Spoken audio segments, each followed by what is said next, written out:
Let's talk about strategies in property investment. Before we talk strategy, what is strategy? Let's start there. 101. 101. Listen, the whole notion and the myth that you can never go wrong in property is a myth. Yeah. And it's a fallacy. So let's just start there. Not all investments in property end up as investments, and not all of them will make you money, and some of them are big, huge blow-ups. Yeah. So you need a strategy in property investing.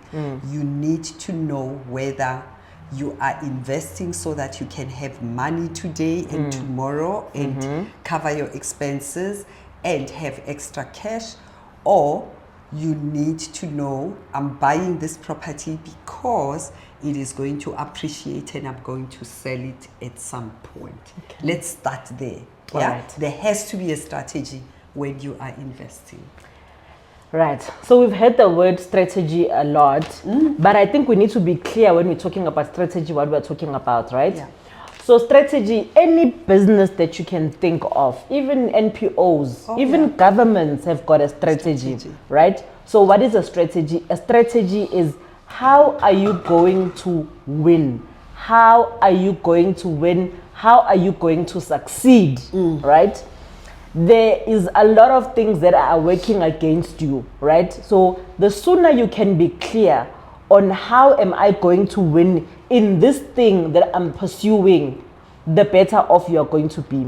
Because when you choose a strategy, you are saying, I am putting all effort, all my money into this thing because I believe that it is going to make me win. And what are we winning in our instance? We're winning wealth. We're winning generational wealth. We're winning legacy. We're winning financial freedom. That's what we are winning. So when you define your strategy, you are defining, how am I going to win?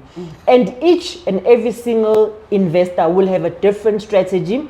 It might look like it's the same thing, but it might be different. We're going to break down what you can consider when you're looking at your investment strategy. Similarly, even other businesses that you know from, whether it's a shop or it's a laundry, it's MTN, any business you can think of, it has a strategy. They are clear on how are they going to dominate in the marketplace, because there's plenty of competition and they need to make sure that they generate profit for their investors. So let's look at broadly then. There are two types of investment strategies, if we can call it that. They are the active investment strategies as well as the passive investment strategies. Yeah, absolutely. And what you need to have a look at before you choose your strategy, we're going to cover 5 topics of the things that you need to look at. An active strategy makes you work. You sweat it out, you buy, but you are working in the property as well. And it's the amount of investment of time that you use in that active strategy. And then there is the passive one, where you don't have to touch and feel all the time and you are not investing as much time. And there are strategies actually that are a combination. I don't know if there is anything that is passive except the ones that you put money on the stock exchange and invest in commercial properties or investment trusts. But most strategies do require you to do a little bit of work. So I think it's the amount of effort that you require. And put simply, right? Let's say, for example, you are buying, let's just make a flat for an example, right? Yeah. You can buy the actual flat. So you need to do the work of finding it, raising money to buy it, putting in doing any repairs if required, putting in a tenant, dealing with maintenance things, etc. That's a very active strategy. You can do the very same thing, for example, by going and buying or investing in listed properties, right? Whether it's REITs or ETFs or unit trust or even easy properties.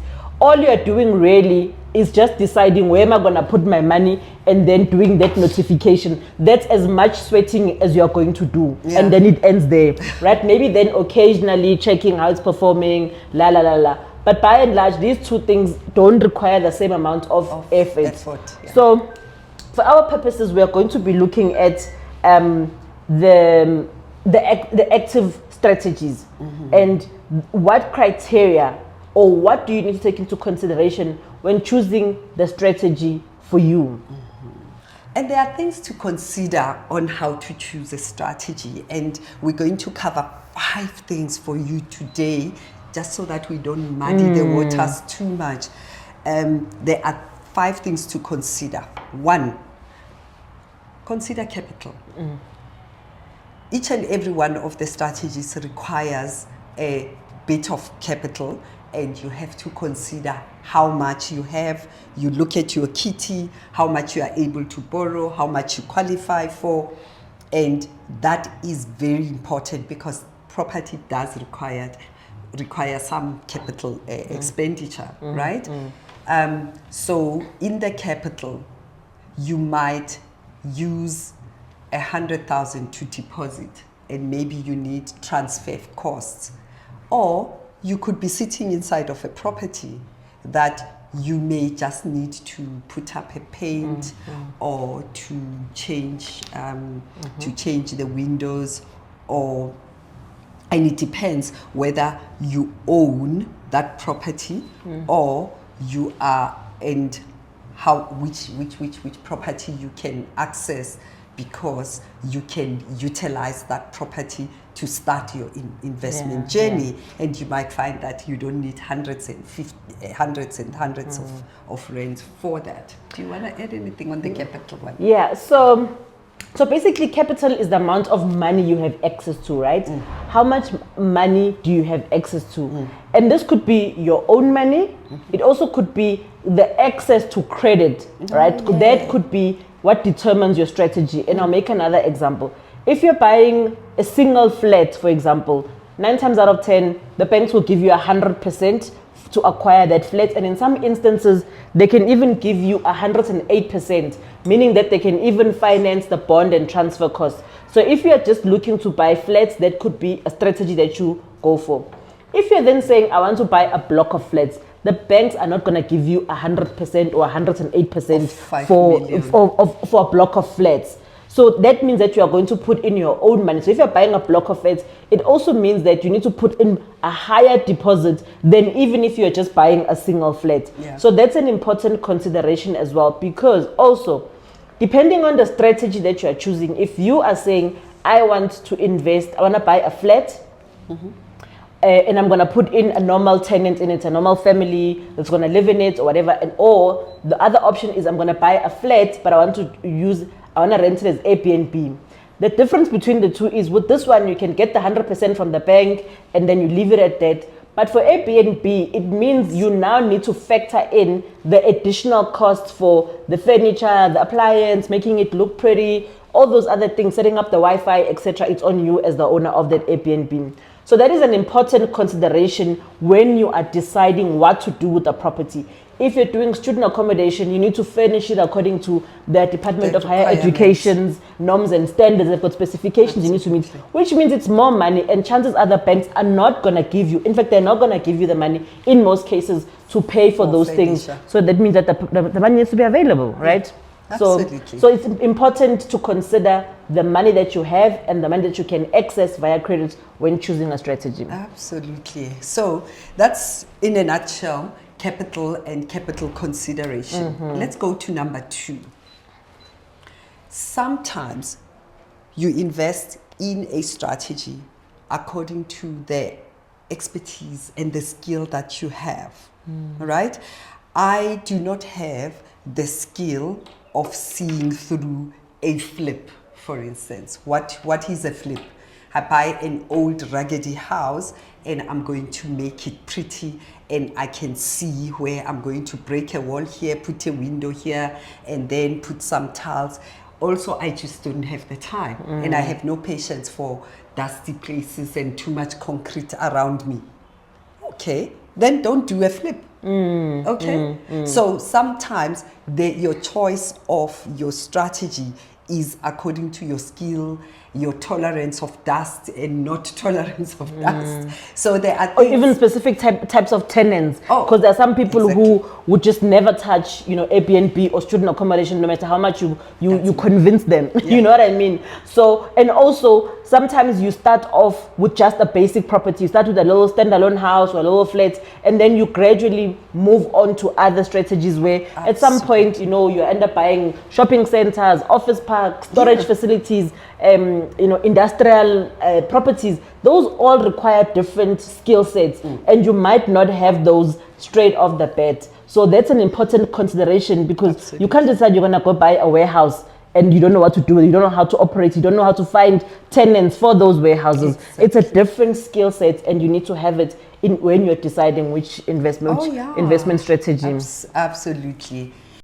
You want to invest in property without quitting your 9-to-5 job? You can. And we can show you how to do this through our mentorship program. We are currently in the middle of our current group of mentees, but we'll be opening up intake soon. Right, so what to expect then in the mentorship? We are covering everything from giving the right mindset for investing, because it's very important. We cover how to make sure that you choose the right strategy that's suitable for you, the area, how to identify investment areas, how to identify a profitable investment property, how to manage it so that you make sure that you make a profit, and just generally providing the support and that you need from not only ourselves but also our power team members who have been carefully chosen to ensure that your property investing journey is successful. Join the waitlist. The link is in the bio.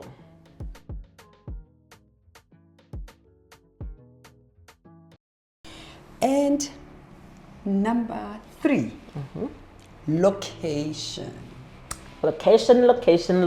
Yeah, location could be a lokshi, for instance, right? Location. So when we meet some of our mentees, they start with this high English of where do you think property is going, or is this location the most lucrative? And sometimes it's not even about lucrative, guys. It's not about lucrative. The township was never viewed as a lucrative. And township properties can show you flames on the one hand, and it can show you real wealth on the other hand, right? So sometimes when we say location, we mean different things. For instance, I will not go and set up an Airbnb, Ezola, for instance, Soweto, because I don't know where I'm going to get high-paying tenants and go and over-invest in an Airbnb unit there. But I'll take it to Sandton because I'm expecting that there is a particular international tenant that's going to come and who is willing to pay 1,800 per night. And as long as they have got access to amenities, Uber here, and they can get to their various meetings and office blocks without too much trouble, right? So that's what we mean about location. So location as in lokshin is absolutely grand when I am finding a house that I can turn into a student accommodation because it's close to the Vista in Soweto or UJ in Soweto. There, the location will determine how you or the strategy that you are adapting. Absolutely, because, for example, student accommodation only works within certain areas, right? It's normally within an institution of higher learning. Airbnb will work where there's lots of traffic, whether it's business or leisure. So when you choose your strategy, you also then need to look at location. Then becomes a factor as well, because if you decide to do student accommodation in an area where there's no institution, then you're not going to make any money, right? Exactly. Location could also be, Miranda, by saying, you know what, I live in Midrand, so I'm only going to invest in Midrand because that's where I am, that's where I can quickly access my properties as well. So that could be what you also use to determine, you know what, I'm only ever going to invest here. I must be a short drive away, I must be walking distance away some people use that when determining, they don't want to invest in areas that they can't access. You're not going to go and buy a property in the UK or in Dubai, because if there's an issue, how are you going to get there? But there are people who do invest internationally, and we know that, and that's their strategy. They're not limited by location of where they are. Absolutely. Even the type of property that you are investing in. So I'm just thinking about storage facilities. So the high density areas, let's take North Riding for instance, and Sandton, by the way, it has become such a high density place. So you've got storage facilities. People will buy a franchise of a storage facility because most of those people will have extra baggage that they want to store somewhere else, and they don't want their small units cluttered with things like that. So even where you place your strategy, then it depends, and you are absolutely right. Number 4. Yes. Let's talk about interest. What's about There are certain things that no matter how much money they make, like nobody can pay you enough to do. Like you're like, I'm not interested. Mark me absent, and easy. I am not doing this. Miranda has already alluded to it, right? Regarding dust and breaking things. I personally don't mind it, but we each have got our own preferences to say, I don't want to invest in this particular area. Some people don't want to invest in the township, and that's okay. Some people don't want to do student accommodation, and that's okay. Some people don't want to invest in cities and these centers and the likes, and that's okay. It depends on you and what your interest is, because property is a long-term game, and you need to at least have some sort of interest in what you're doing. Absolutely. If you're scrolling through and you're seeing an article on this thing, you're like, okay, what is that about? You're not just sitting there rolling your eyes. Absolutely. So that's going to make sure that you've got longevity in the game and you stay the course, because otherwise you're going to withdraw if this thing, you don't find it interesting, it's boring. So that could be a consideration for the strategy that you choose. Absolutely. I have a friend who moved all the way from the UK, and the one property she's most happiest in is she bought a farm. She bought a farm because where she had grown up in a rural area. She was educated in a farm, and she watched her father and mother farm. So that is her happy place, even though she's got a unit in town in 4 ways, but she's got a farm, and that's her happy place. Firstly, she's invested in it. Secondly, it's the kind of environment she wants to live in. Thirdly, she loves the soil, right? And a farm is a property investment, right? It's a property investment. It creates employment for other people. It creates food for her, but she also sells the crops that she makes over there. So interest is incredibly important as well in property. Last one, Slee. So sometimes when you choose a strategy, it's not deliberate. It lands on your lap. I know. You know, and then you're like, okay, I never thought of that, but why not? You know, and Miranda knows I'm sometimes dragging her sometimes to random properties, which she wouldn't normally. I'd be like, what do you think of this property? She's like, okay, not bad. Let's go have a look at it.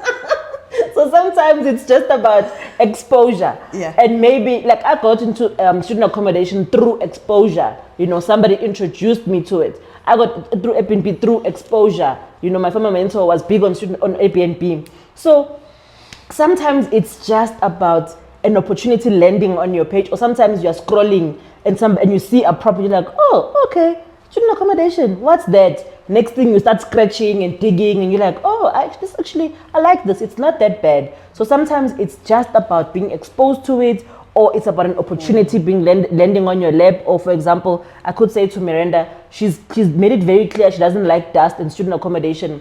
But if I find, for example, a student accommodation that it needs a bit of work and that I'm comfortable, I can then say to her, okay, Miranda, I found this property, it needs a bit of work, we're going to student accommodation. Put some money. She can put some money, and maybe through that experience, she might change her mind. She might be like, oh, it's not so bad after all, right? So those are all things that happen through exposure and or opportunity, sometimes landing on your lap as well. Absolutely. So there are fundamentals, regardless of what strategy you choose. There are fundamentals, and there are things that you absolutely need to know with each strategy. And there are several strategies that we've mentioned today, and each and every one has got its own fundamentals and its own nuances, if you like, that you would have to learn about. So get obsessed about getting the right knowledge. That's the first thing, and that's why we have the Khumo Property Academy for you, because we cover each strategy so that you can see. And some people are very niche, some people, as Lee says, some people you can change from one strategy and pivot or even integrate two strategies in one. So it is a whole thing, but that's what we do at Khumo. Absolutely. I think the important thing here is to pick your heart, right? Pick your poison. Because you'll find that you might find property investor A will swear with this particular strategy. Listen, there's money in this. You will find investor B, they'll be like, listen, that one, that's what he's talking about. This is what's going to make you money. C will tell you something else. All of these strategies work if you do the work. If you understand them and you study them and you put in the work and you get the right level of knowledge and support that's going to help you to make money through whichever strategy that you choose, because it will work if you put in the work. So what's important is to get the level of knowledge, the fundamentals that Miranda's already mentioned, that don't change regardless of which strategy you go with. For example, finding a property, the transfer process, the raising money, managing, it's all the same, right? The fundamentals is there, the foundation is there. The important thing is to actually plug yourself into a network or into a mentorship where you can get the right level of knowledge and support. And that's what Khumo is all about.